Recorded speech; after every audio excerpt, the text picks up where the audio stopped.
Hello friends, political science में जो UPSC के मेंस के क्वेश्चंस आंसर आते हैं उसमें किस प्रकार से जो शब्द यूज होते हैं क्वेश्चंस में, जो वर्ड यूज होते हैं, जैसे एनालिसिस, विश्लेषण, समालोचनात्मक परीक्षण, क्रिटिकली एग्जामिनेशन, इन सब वर्ड्स के मतलब भी समझना सबसे ज्यादा जरूरी होती है, क्योंकि नंबर जो है आपको उसके बेसिस पे मिलते हैं। आज हम क्वेश्चंस के जरिए आपको ये समझाने की थोड़ी सी कोशिश करेंगे कि इस शब्द के मतलब क्या होते हैं, और उसी में हम पॉलिटिकल साइंस का क्वेश्चन मिलेंगे मेंस का। अभी हम इसको हिंदी में दे रहे हैं, बाद में हम आपको इंग्लिश में सेपरेट एक टॉपिक पे डिस्कस करके बताएंगे।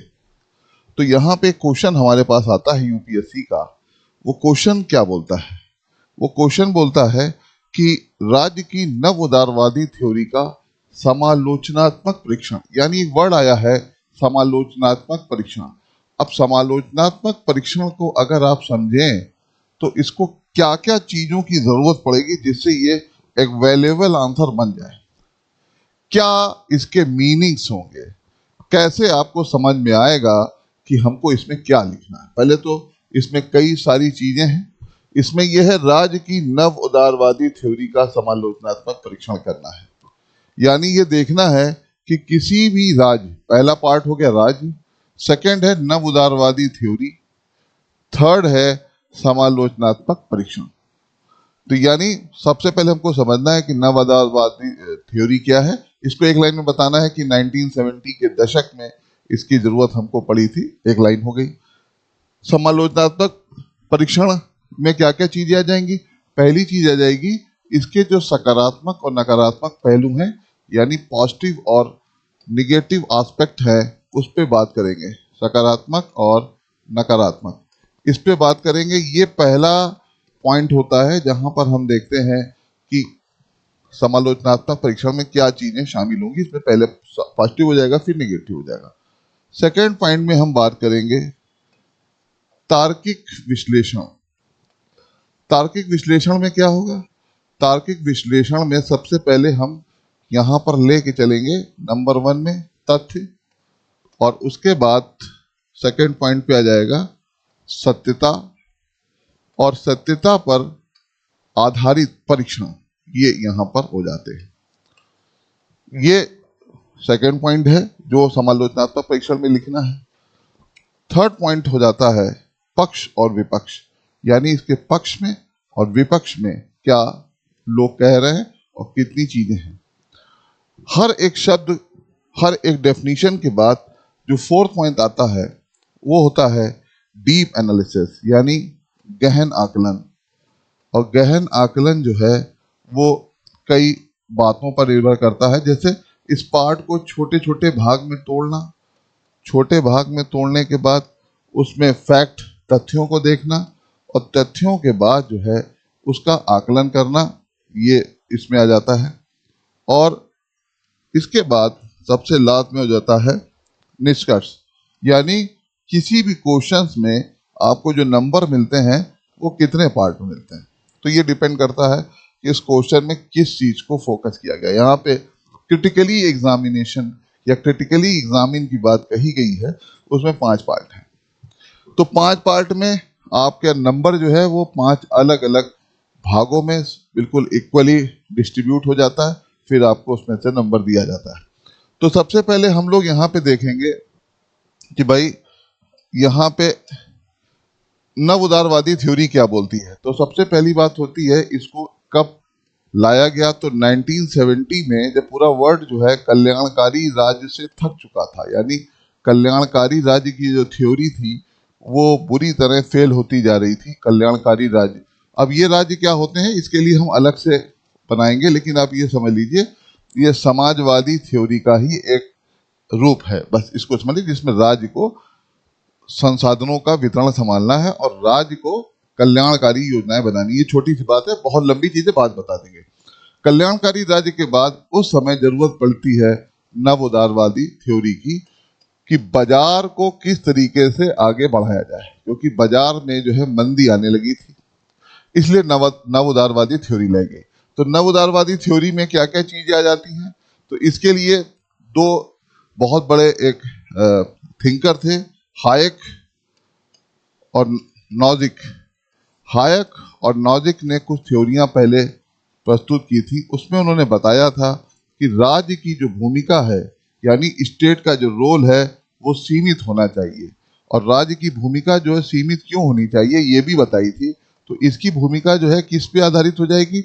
ये भूमिका हो जाएगी खाली नीति नियम बनाने के लिए, कानून बनाने के लिए। इससे ज्यादा इसका रोल नहीं होना चाहिए।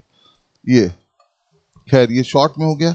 अब क्या कहता है? ये कहता है कि भाई जो उदारवादी कॉन्सेप्ट है, नव उदारवादी कॉन्सेप्ट है, ये कह रहा है कि बाजार जो है उसको स्वतंत्र छोड़ दो। बाजार और उसके जो उद्यमी लोग हैं, बाजार को स्वतंत्र छोड़ दो, ये अपने नियम कानून बनाए और नियम कानून बनाने के बाद अपने तरीके से उससे निपटे।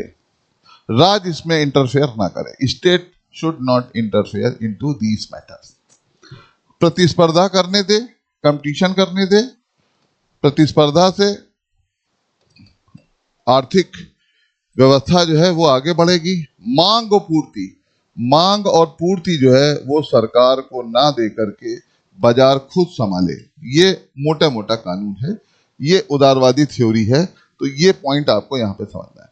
आपके सामने थिंकर भी आ गए, आपके सामने इंट्रोडक्शन भी आ गया, आपके सामने रोल ऑफ द स्टेट भी आ गया, और नव उदारवादी जो राज्य व्यवस्था होगी उसमें किन चीजों को प्राथमिक रूप से महत्व दिया है। तो बहुत सारी चीजें, ये मैंने प्राथमिक से प्राइमरी रूप से आपको बता दी। अब हम लोग सेकंड पॉइंट पे देखते हैं। ये तो हमने यहाँ बता दिया, इसमें ये काम होगा। सेकंड पॉइंट हम बात करते हैं कि इसमें और क्या क्या चीज हो जाएंगी। तो इसके लक्षण कैसे पता चलेंगे? लक्षण पता चलेंगे जब हम देखेंगे न्यूनतम राज्य। न्यूनतम राज्य का मतलब क्या हो गया?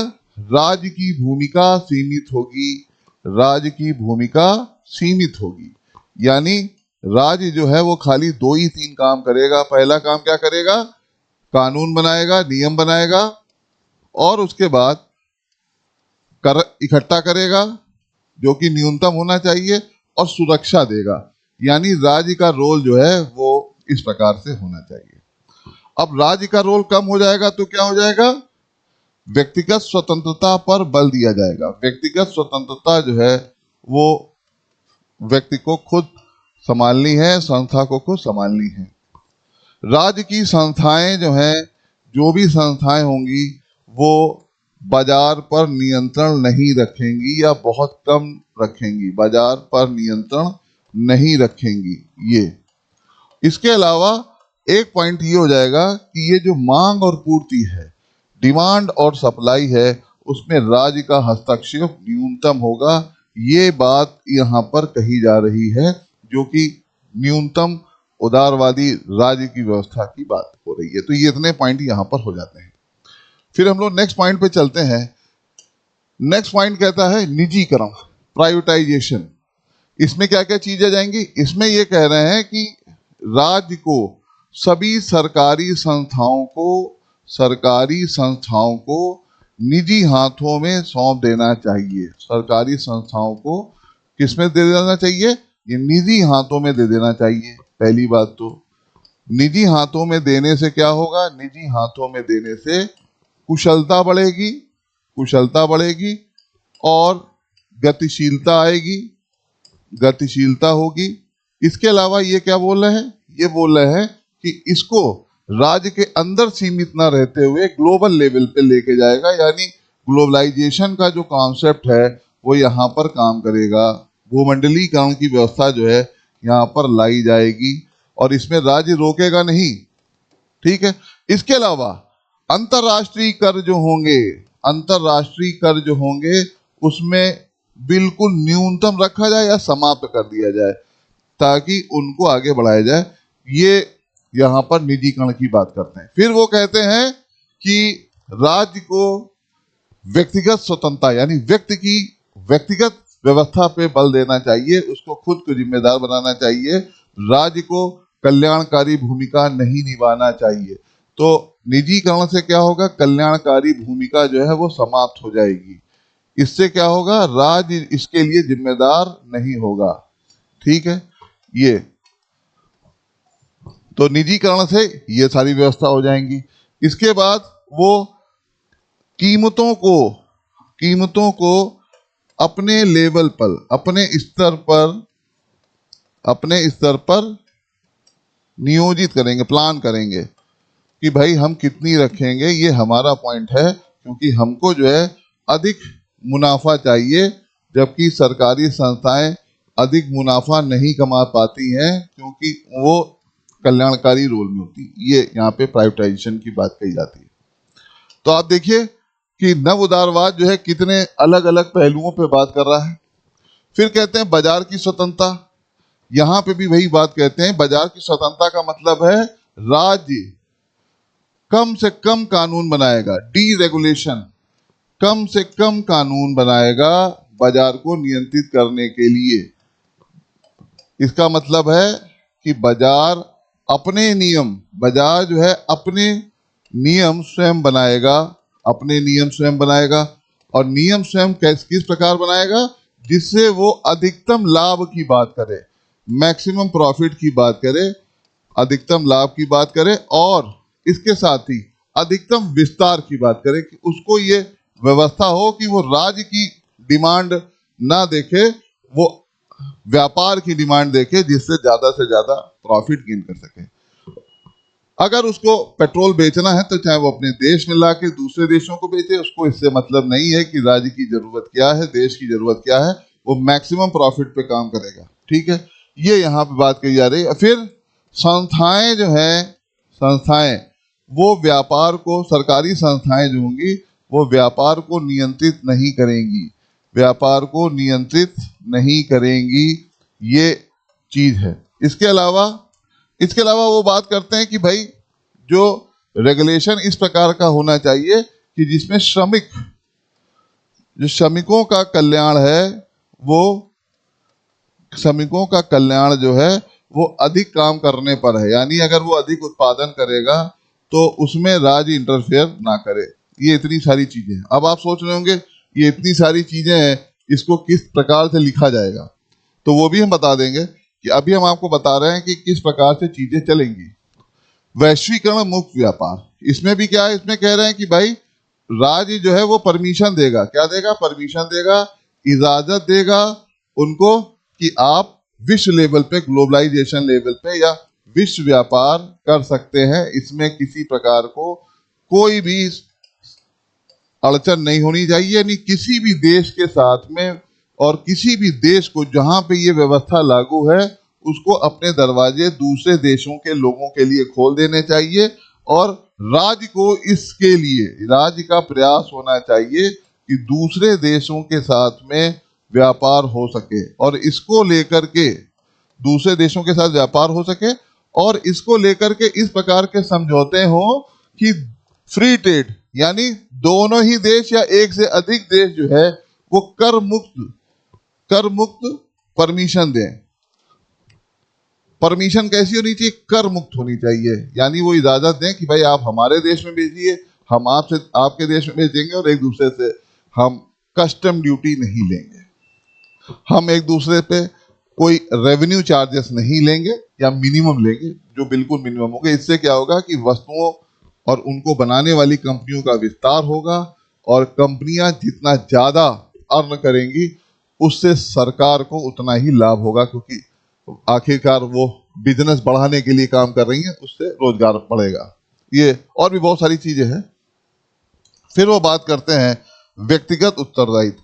व्यक्तिगत उत्तरदायित्व का मतलब हो गया कि व्यक्ति को उसके विकास के लिए, यानी व्यक्ति को उसके स्वयं के विकास के लिए जिम्मेदार ठहराया जाएगा। यानी व्यक्ति जो है स्वयं जिम्मेदार है, उसके लिए राज्य जिम्मेदार नहीं होगा। यानी जैसे व्यक्ति जो है अपनी शिक्षा, स्वास्थ्य, रोजगार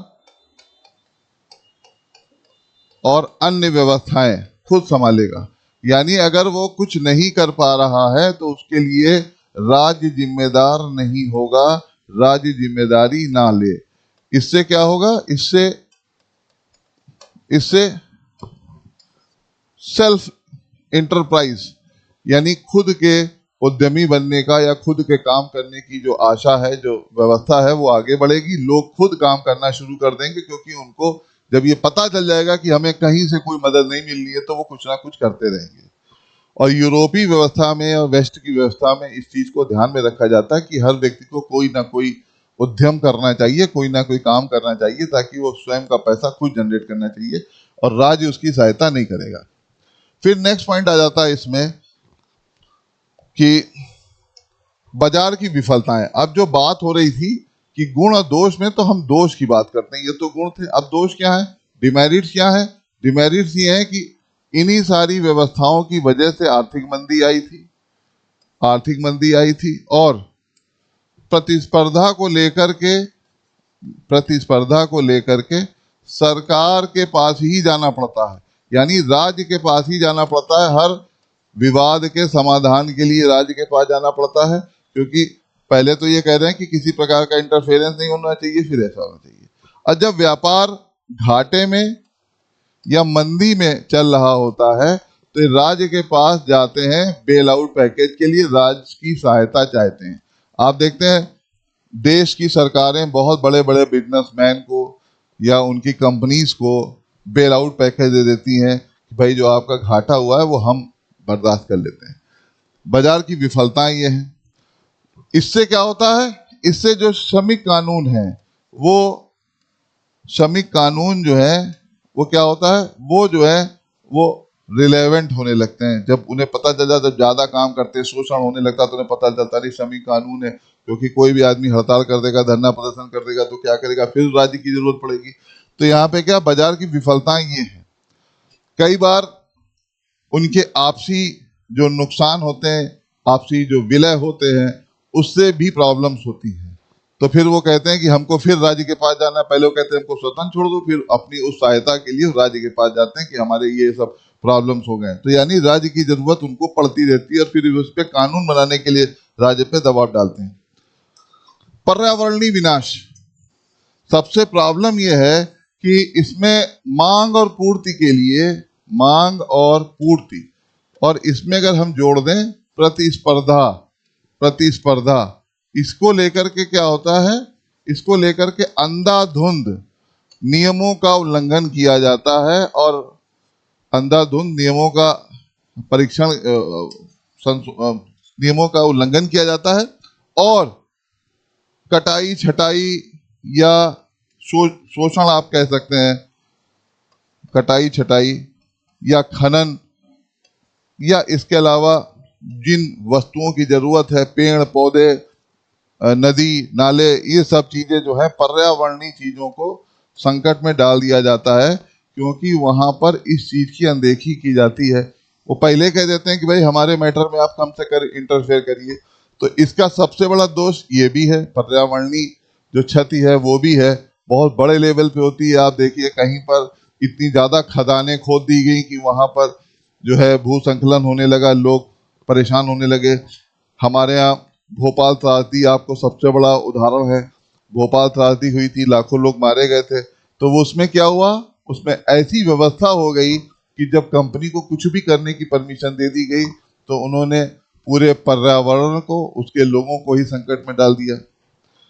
फिर हम लोग बाद में जो है सबसे पॉइंट देखते हैं दक्षता, एफिशिएंसी। एफिशिएंसी जो है वो धीरे धीरे कम होने लगती है, क्योंकि आदमी पर प्रेशर, दबाव ज्यादा बढ़ जाता है। दबाव बढ़ने से उसकी दक्षता कम हो जाती है। वो ज्यादा से ज्यादा समय काम करने में बिताता है, और वो धीरे धीरे वहां पे रुक जाती है। सबसे लास्ट और लीस्ट में हम लिखते क्या है, निष्कर्ष। यानी इस क्वेश्चन के लास्ट में आपको लिखना पड़ेगा निष्कर्ष। तो आप निष्कर्ष में दोनों चीजों को रखेंगे, गुण और दोषों को रखते हुए एक सामान्य सी व्यवस्था देंगे कि हालांकि ये सच है कि उदारवादी व्यवस्था से कुछ ना कुछ समस्याएं उत्पन्न होती हैं, फिर भी बाजार की गतिशीलता के लिए, बाजार को आगे बढ़ाने के लिए लगभग समस्त देश इसको किसी ना किसी रूप में स्वीकार कर रहे हैं। हालांकि कल्याणकारी राज्य की जरूरत भी बढ़ती जा रही है, क्योंकि स्वास्थ्य, चिकित्सा, शिक्षा, कुछ ऐसी व्यवस्थाएं हो गई हैं जो कि वर्तमान समय में महंगी होती जा रही हैं। तो आप दोनों का तालमेल करते हुए इस व्यवस्था को, इस क्वेश्चन को यहाँ पे अंत कर देते हैं। नेक्स्ट क्वेश्चन पे हम लोग फिर मिलेंगे, तब तक के लिए धन्यवाद।